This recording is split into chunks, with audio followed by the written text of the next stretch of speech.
The lights are dim. The halls fall away. I look up. I look down. I look to the left. I look to the right. I ask. I ask others. I ask for help again. They arrive. They look up. They look down. They look to the left. They look to the right. Suddenly there appears pallets of pink light bulbs. They ask, what are these for? I never saw those. I'm going to take them home. Bingo. For me, the light goes on. I search. I stop. I listen. And the answers are always right in front of me all the time. Isn't that what we're doing in these turbulent times? Yes, those answers are right here. Welcome. I'm Susan Giles, and people always ask me, what is Wake Up Your Magic? But first of all, I want to welcome you to the Wake Up Your Magic show.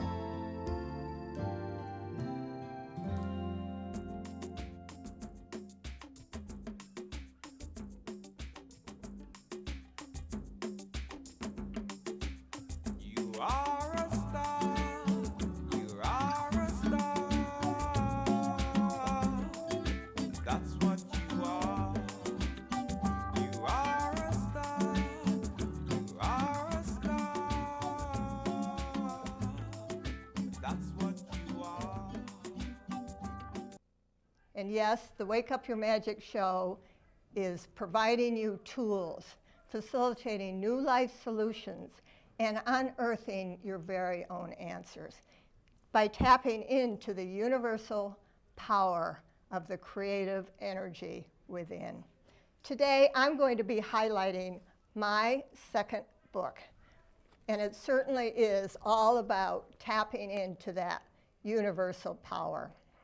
You know, speaking of the artist within, our guest today is award-winning filmmaker Pamela Tanner Boyle.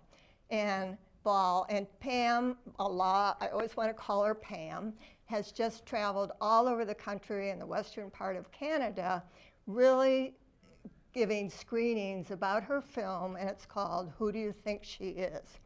But first of all, we're just going to talk about who do you think you are for a minute. Again, in these changing times, I think if we ponder and think a little bit about who we are, because with change, if we change, others can change. So this is an abbreviated poem from my first book, Wake Up Your Magic, and it's called, Who Are You? And who am I? Who am I, not what am I? Can I answer this? Will it bring me true bliss? Keep your heart open. Trust your heart. Stay with your heart. Don't give your heart away. Can I hear this? Can I practice this? Will it bring me true bliss? A wonderful, adoring friend set off every button with a giant push. I thought I was happy, had it together, and he'd squish me to mush. Why, all those years I tried to do it right, always my Dale Carnegie pop taught me, never, never get in a fight. So to you watching, I say, let your heart soften. Let your heart break. Allow the light, the tranquility, the forgiveness of love back in. Ask for the safety, the gentleness, like a newborn does, to win. It might just be better than scotch or gin. So who am I? Not what am I? Can I honor this? Will it bring me true bliss? You bet we can, and it's worth every step along the way. Yes, waiting, watching, playing, haying, it matters not. As long as we trust, it's A-OK. And you know, for you people at home, I would just love to have you just think a minute about who you are in these changing times, and maybe even think what it would be like to doodle a stick figure that says, I am me, and I am willing to change. You know, on this program we do several different things, and Our Wake Up Your Magic moment this time is all about embracing that real who within you. It's embracing what we see below our feet, those gifts, those talents. So if we think of embracing ourselves and the things we can do for ourselves to have us go that next step, we might think about defining our creative muse, which we're going to talk a lot about today. We might think about tapping into your spiritual self. We might think about being that real who, as we just discussed, and forgetting the shoulds and the coulds and the musts. And of course, trusting your heart, as we did in the poem, strengthening your physical core, and letting go of the shoulds, the coulds, and the musts. So again, in these changing times, we're just so excited to have Pamela here. And I'm just going to ask her right off the bat. We know, I'm just going to set the stage. She is certainly an artist, and that's where all this amazing work came from. She's a visionary. She followed her gut. She is a writer. And of course, I just said she's a traveler. So Pamela, welcome to Wake Up Your Magic. Thank you, Susan. I'm glad to be here. And tell us a little bit about who you are. Who I am. Big one. I think I'm a person who cares very much about the whole of life, not just bits and pieces. I'm a person who feels that everything is connected in a sense. People, animals, the earth. That if you pull a thread in one place, it shows up in another. And that's probably a very fundamental part of who I am. Of you. Yeah, yeah. And I've always been somebody who asked why. And instead of what or how, it was more always why. I'm very, very curious. I'm curious about people. I'm curious about what makes people do the things that they do. I'm curious about stories, where people come from, how where they come from affects where they go. I'm curious about what people care about, how they decide what matters to them, and how some people don't. These are things that I care about. And you know, this just sets really the stage for your amazing work, because you obviously are a deep thinker. You've obviously probed these things. And then you had this vision and you had this thought that you wanted to make a film about extraordinary women in ordinary places. And can you just touch a little bit on that? And then we want to get into how you started it. And then we're going to show you something of the film too. Yeah.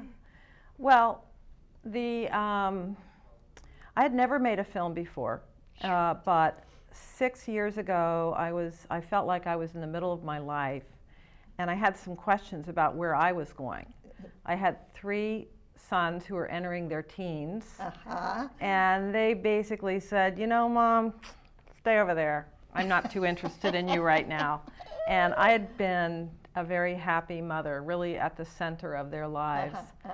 So that changed, and I began to think, well, what about my own life and my own dreams and my own talents? I really had felt that I'd nurtured their talents and their dreams, and I began to think, well, what about mine? I had been painting for a long time, had shows, but they were always local and small. I'd also been a writer with some things published, but I didn't have 10 books to my name. Right. So I began to think, well, what are other women doing that have the need to express themselves, and how do they do that when they have also the huge calling of their family? And that was the beginning of the movie. I went out and looked for those women. Well, and I'd like to back up a minute, because I think what happens to so many creative people is once they start to probe who they are, it is reflected through their work. Don't you think that's true? Of course. Yeah. And when you first went out and started this, there are 2 things that I want to touch upon. One we had talked about is actually having the confidence to do this and having somebody who listened to you. I mean, it's so important, isn't it, to have somebody who hears your dream and doesn't say you're nuts. And you want to tell us a little bit about that? Sure. That's really, for me, what made this happen, I think. I mean, other projects that I've done throughout my life, I realize almost in every case there was a mentor, somebody who really thought that what I was doing was worth doing. So when I thought about doing the film, I naturally partnered with a friend, actually, but she was a mentor to me in many ways. She was 15 years older than me, Michelle Seligson, and we had worked before she had been at the Wellesley Centers for Research on Women. Sure. And she had been basically working in the after-school arena for 25 years. But when I told her about this idea, she said, "Oh, we can do that. Let's do that. Let's make a movie." And I'm like, okay, she believes in it. So it was really important to have someone who believed in me, but also wanted to say, well, let's move forward. I also had Paula Kirk, who lives right here in Winchester. Right. And Paula and I have worked together for a long time, I think about 12 years. And Paula was like, yeah, let's do this. And we, the three of us, researched and began a dialogue. So we did it in partnership, in community. And it was easy to continue because I didn't have to listen to people saying, well, I had people saying, who do you think you are? Yes, why are you doing this? What? Yeah. Huh? I had a lot of people asking. Sure. But I didn't have to take that in. I didn't have to pay so much attention to it. So you really had all the support. I mean, if you look to make our dreams come true, which of course is what Wake Up Your Magic's about, you had the support, you had the confidence, you had the vision, and not to discount yourself, you had this tremendous creative talent that you had nurtured before your boys. Then your boys started to grow up and you put yourself back a little, and then you kind of woke up again, or in the poem said, who am I? And you move forward. Yeah, I did. I had been working all along when my boys were growing up. In fact, to be honest, I had stopped painting and stopped writing between college and when I had my first son, which was at the age of 32. Wow. So it was a period of 12 years that I did no creative work at all. But when my first child was born, I became very, I fell in love with him. And With him. Yeah. And I quickly had 2 more sons, my husband and I did, and they were my life, my heart. Yeah. And at the same time, it was the hardest job I'd ever had. So I began to write about that. And it basically, becoming a mother brought me back to that creative drive. It just makes my heart so warm, I have to tell you, because I think our creative muse inside, as I said earlier, is just so fundamental. And particularly, we talk a lot now about the changing times. If you have that creative spark. So set the stage. I know that you had this dream as you began to think about this film. What happened there? Well, what happened? How did I do it? No, but didn't you have a dream about Maya in New yeah, Mexico? I did. Oh, the actual dream. Right. Yes, a real dream. Yes, I had a real dream. It was interesting. My friend, Michelle Seligson, she came back from New Mexico and she said, I've met this woman that I really think you should meet. And I said, well, what about her? And she said, well, she's an artist and her work is about these beautiful women who are taking care of the earth, and in some ways it reminds me of the work that you're doing. And she said, and then she has 3 boys, and her sons were the same ages as my sons. And she told me about that, and she said, and yet she lives on the verge of poverty. She barely can support herself. She has no other job other than art making. And she was divorced, and I knew from Michelle that it was not an easy divorce. It had been contentious.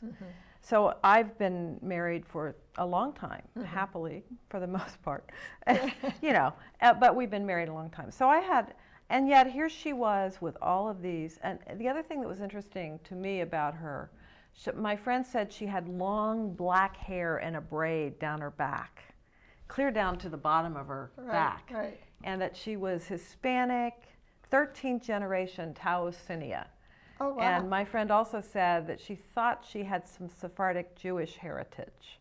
So the two, I actually did dream about her, and I had this vision that she looked like a hawk, like really strong, with a very hooked nose and very deep olive skin and just fierce.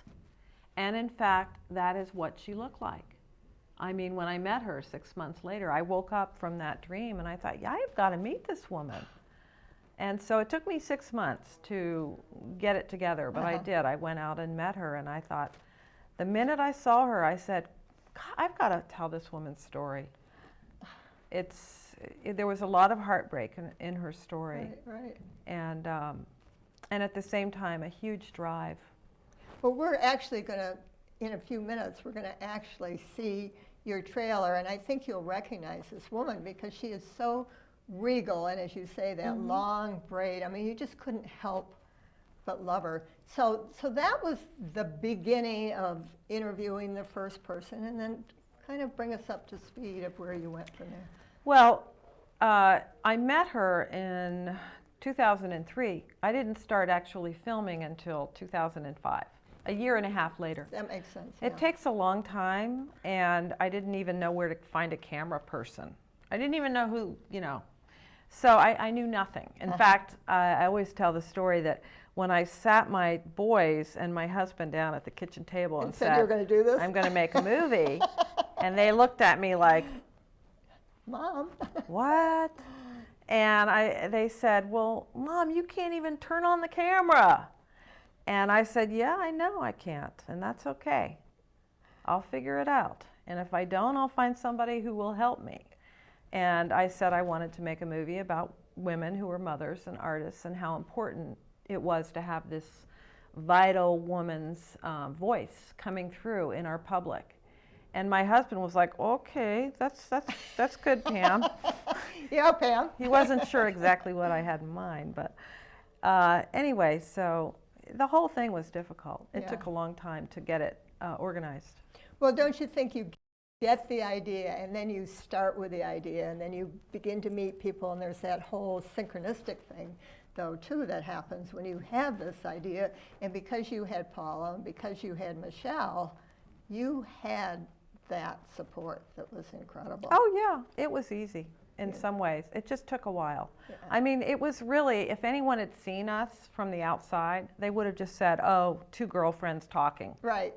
They never would have said, "Oh, the movie's going to come out of that." Yeah. But, we did make a movie, and we had a lot of fun. It was a lot of fun, very collaborative. Well, in just a few minutes, we're going to see that trailer, and I cannot wait to have that. And is there something before that you want to say before we actually see this? Would you call it a synopsis? I'm not sure what you mean by trailer. We talked about that before. A trailer? It's what you see in the theater when you have coming attractions. Okay. It's just a little short version of the film that's supposed to intrigue you. Okay. Yeah, I would say the one thing I'd say about this film is that I really felt it was important to communicate the fact that women have always done a huge amount of work, and it's often gone unnoticed. So and yet, let's see that that's film. huge. Yes, let's just see that film, because I think everybody's going to be so happy once they're... Amelia Earhart, Georgia O'Keeffe, Tallulah Bankhead, Edith Wharton, Emily Dickinson, Janis Joplin, Eudora Welty, and Lillian Hellman. None of them, not one, had children. Between the two of you, can you name 5 female artists? No. You said you couldn't even think of a single female artist. Dreadful, isn't it? Terrible, isn't it? But it's true. We have 80% female students at the School of Visual Arts, but in the real world, we have 70 to 80% male artists in galleries and museums. I had a museum director in my studio, and he said, well, you know, you're really never going to be taken seriously because you're a woman and you're a mother. Art about women's bodies, motherhood, childbirth, these things are always ghettoized. None of that is seen as integral to mainstream art world exhibition. And our worlds include 52% women. Everyone said, you can't be a mother and be an artist. I was really torn because I wanted to dedicate myself to my kids, and yet I wanted to be in the studio all the time. I had lots of people saying I was selfish. I don't want my children to look back and think, well, you know, my mom was never there for me. So I've had to put my aunt in the background. I struggle with that every day. A lot of people in my community may not really even know that I'm an artist. I've found this times in my life when I haven't had time to do art, I go crazy. Theater is the best of me that I have to offer. It's a calling, and the call keeps getting louder, and I have to answer it. I am in the middle of a forest. There are no paths. I have no companions, and I hear wolves. My friends come over, they're just like, wow, there's a naked person having a baby on your table. I wish she would just not be so graphic. I think we sort of wanted this Brady Bunch suburban lifestyle that we saw. You know, we wanted to fit in and be regular. If you have the urge to be creative, then it's imperative that you express it. We pay lip service to caring deeply about artists and mothers, but we don't support them. You have to find your audience. Women need to feel empowered to get their work out there. A lot of people, I'm sure, would be like, who does she think she is? But you know, when you succeed at it, you can just smile and say, well, that's who I am.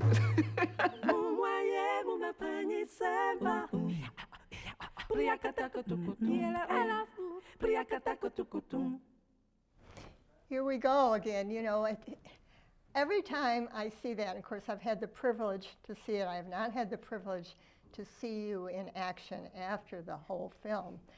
But luckily I have gotten to see the film, and I have to tell you, I just sat there when it was over because I knew there were so many levels to that film. I mean, it's not only the vision, you know, that you had for these women, but it's allowing them the identity, allowing them to speak out. And as you say, it just reflects you so amazingly well. And to think that you've touched thousands and thousands of people now, haven't you? I mean, you literally have traveled all over, and you get full houses. And here in Winchester, I understand they had to put a second piece, and because, you know, time goes so quickly, and there are a couple other things I want to mention, and then we will come back to the film, and you have to know, everybody watching, that you have to find out where Pamela is, and of course you will see her website and you will know all about her and you'll have to go to it. But you know, there are a couple things here we do. We like to give people a Wake Up Your Magic tip, always, from the Wake Up Your Magic show.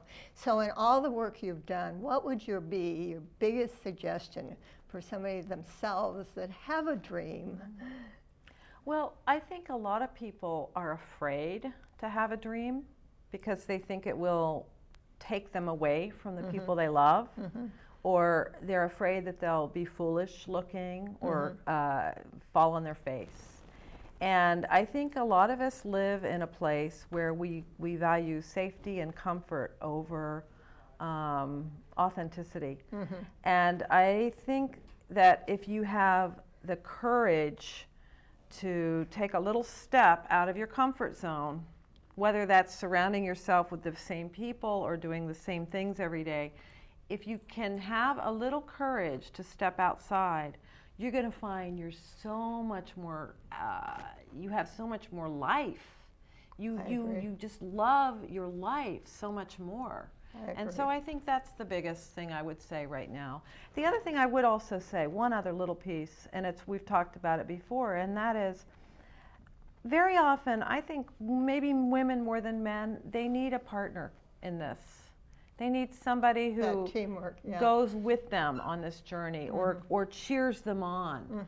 And that makes it possible sometimes to get yourself launched, you know. That's true. Yeah. But we're going to do something with a wand, but before that, I really want to show this because I put together something for you, Pamela, and there's going to be the graphic of this on the screen, and It's a little award from Wake Up Your Magic because you really embody everything that this show is about. And I'd like to give you this, and that's something, I know you've got Emmys and all sorts of wonderful things, and of course you got great awards from Savannah, Georgia, which is one of my favorite spots. But it says, as you can see, we're whirling and swirling in awe of you, Pamela, you know, and how you embody what you've done and the dedication that you have given for this and how many lives that you have changed. And I told the kids today when they were setting up the table, we have wonderful high school kids that helped us, that I really wanted to put a tiara on you, but I knew you had so many awards that the tiara went. Now, if I was to give you this magic wand, we have all sorts of tricks here, and you could activate that magic wand, and there was something that you wished you had had, some trait that you would advise people, what might that be?